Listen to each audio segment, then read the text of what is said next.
Dear friends, I am a Ukrainian who does not leave the territory of his country. I would like to tell you what is happening at the front with the help of maps and based on the information provided by the Ukrainian armed forces. Please support my work by liking it and also believe in our victory. On the night of August 4, a series of loud explosions occurred in Novorossiysk. Russian publics claimed an attack by naval drones.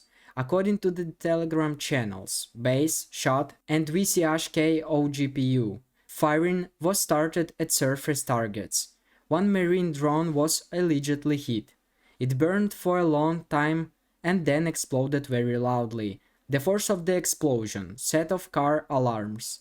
According to some public reports, the explosions occurred in the area of Yuzhna Ozeriivka, where the Caspian Pipeline Consortium's marine terminal is located. The Russian Defense Ministry stated that the Ukrainian armed forces tried to attack the Novorossiysk naval base with two maritime drones, but they were allegedly destroyed by fire from the regular weapons of Russian ships guarding the outer raid of the naval base. However, the attack by unnamed kamikaze boats on the naval base in Novorossiysk was not as unsuccessful as the Russian Defense Ministry reported. The large landing ship Olenogorsky Gornyak was damaged. A video was posted online showing the ship tilted on its side and slowly sinking. Several other vessels are near it, probably to evacuate the crew.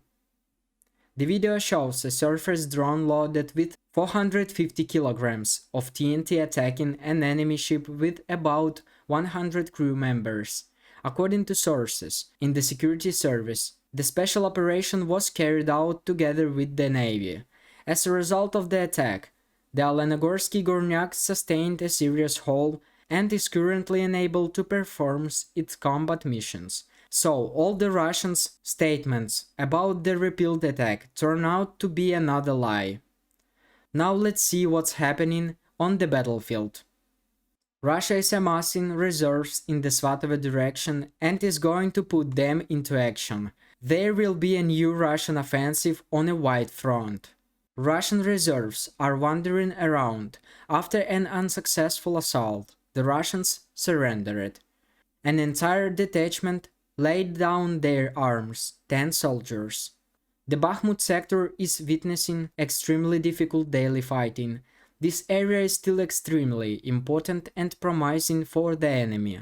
The most combat-ready Russian units are being deployed here to first stop our advance, data, and then even launched their offensive. The Ukrainian defenders continue to fulfill their tasks and are gradually advancing. For example, despite Russia's claims that they are conducting successful counterattacks in the village of Klishivka and are driving out Ukrainian troops, they are not in the village. Footage was published from the enemy side, where they recorded the presence of the armed forces in a large stronghold in the western part of the village, which was not previously controlled by the armed forces. The advance of the Ukrainian armed forces was recorded, so it is not clear what the enemy considers successful counterattacks in this part of the front. The battle for the village of Novoselivske is also ongoing. The enemy continues to put pressure on this settlement. As of August 3, they managed to capture the two streets closest to the railroad. The enemy conducted unsuccessful offensive in the Avdiivka, Mariinka, and Shakhtarsk sectors. The front line in these areas has not changed. To the east of Robotene village and west of Verbova, Ukrainian troops have occupied the trenches of the Russian first line of defense. The footage shows a Russian drone trying to hit the trenches occupied by our soldiers. In the Melitopol sector, the defense forces advanced 650 meters into the enemy's defense and 1.5 kilometers along the front line. There are also reports of explosions in the temporarily occupied Tokmak, Zaporizhia region. There are hits on the location of Russian troops. The occupiers launched air defense, but it did not help. The enemy's rear is on fire again. The armed forces of Ukraine have fulfilled the task of completely clearing the occupiers' rear. Thank you for watching and see you soon.